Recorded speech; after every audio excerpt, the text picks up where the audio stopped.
You may have heard by now that the developers at Mojang are cooking up a brand new Minecraft biome, the Sulfur Caves.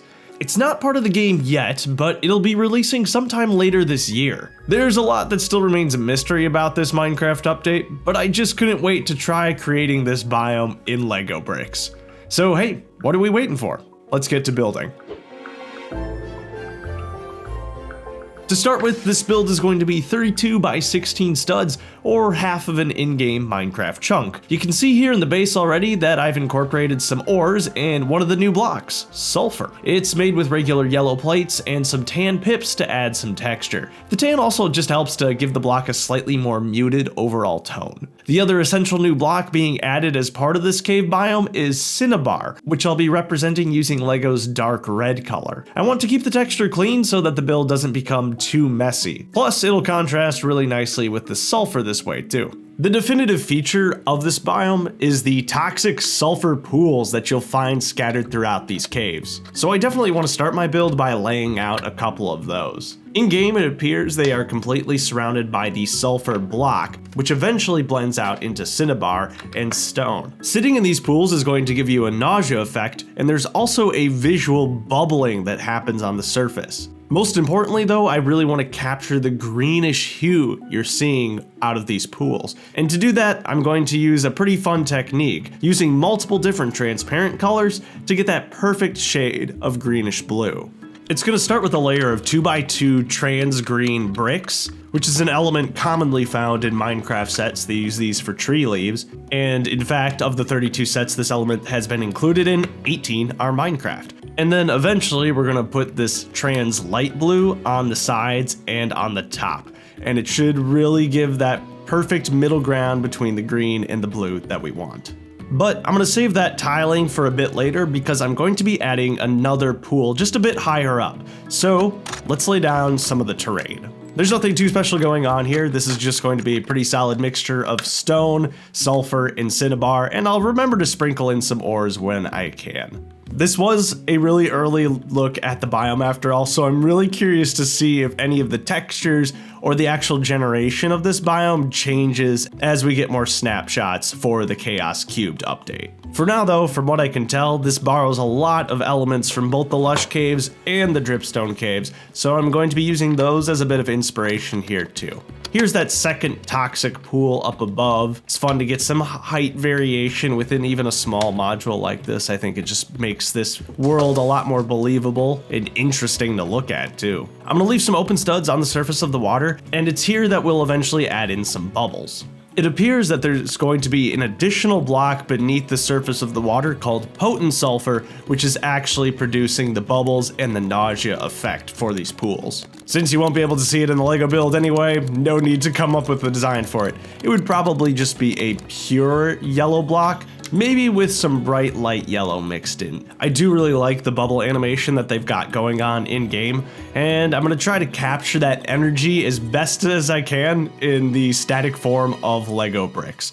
I'm gonna be using tan just to differentiate it a bit from the surrounding colors. And this is a really fun technique here, putting the 1x1 dots tile inside of the 1x1 upright clip like that. It just looks like a bubble floating off the surface of the water, which is exactly what we're going for in a build like this. Let me know if you can think of any other good tan, bubbly-like elements that would be good fits for here. I know there's gotta be something that I'm missing that would just look perfect in this space, especially for a smaller looking bubble. With our pools bubbling up, I think it's just about time to tile the rest of this thing off.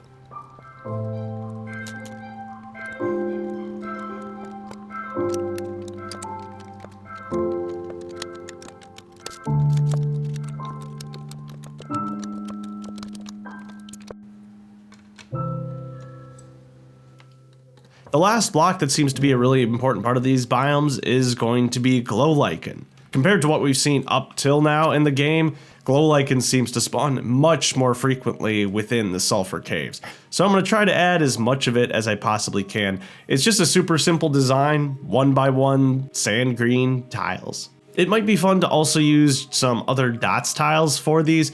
I just didn't have any on hand when building this model. The big thing that the Sulfur Caves seems to borrow from the Dripstone Caves is the pillars, the columns that you'll find throughout the biome. And these, of course, in the Sulfur Caves are done up with sulfur and cinnabar blocks. And I've done my best to include as much glow lichen on these as possible too, making them rather complex and very dense builds. These have probably 100 pieces at least each, which is rather ridiculous given their relatively small size. Next, I'm going to focus on building up the walls on either side of the module. I'm going to keep the main part open, leaving room perhaps for future expansions. Who knows? With some stone variants and plenty of ores, especially copper, this is probably going to end up being one of the most detailed underground builds I've ever done, rivaled perhaps only by the Deep Dark, which has equally chaotic walls, I feel. That's definitely one of the most interesting things about building LEGO Minecraft stuff, finding that balance between the noise and the smoothness. The texture is everything for these block accurate builds, I feel. And hopefully you're liking the way this one is turning out. If nothing else, I do really enjoy the colors here. I think that's the case for a lot of things taken out of Minecraft and built in LEGO. The LEGO color palette is just so much more vibrant, full of life. Love it. Now, this is typically the point where I would switch to building upside down. I've done that before with the Lush Caves, the Dripstone Caves, but the only thing that's holding me back here are these pillars, which just are not strong enough to support an upside down roof at the moment. In the case of this pillar, it's actually only held by a singular stud at one point. It's really not strong enough to support any kind of roof. So what I'm going to do instead is create an outer frame to lock those pillars in place. This also, rather conveniently, gives us actual studs on the top to attach a surface module to. And then in the middle here, you can see that there's a perfect position to place the actual upside down portion of the build. This becomes a rather simple build because there's only 2 blocks of height that I have to account for here. 2 separate layers, and most of this just boils down to some sweet, sweet tiling.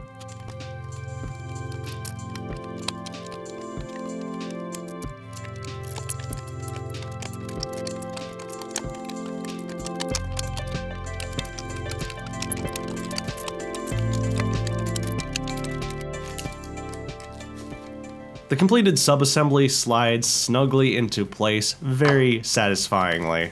And with that, we're almost complete here. I'm just going to add in a few minifigures like McKenna, a figure exclusive to the relatively new LEGO Minecraft Visual Dictionary. This is, of course, based off one of the default skins. Hopefully we'll see them all represented in LEGO form at some point. And then I'll also be adding Alex from the Advent Calendar. She's got a fun creeper sweater. And this is a figure I haven't yet used in a creation.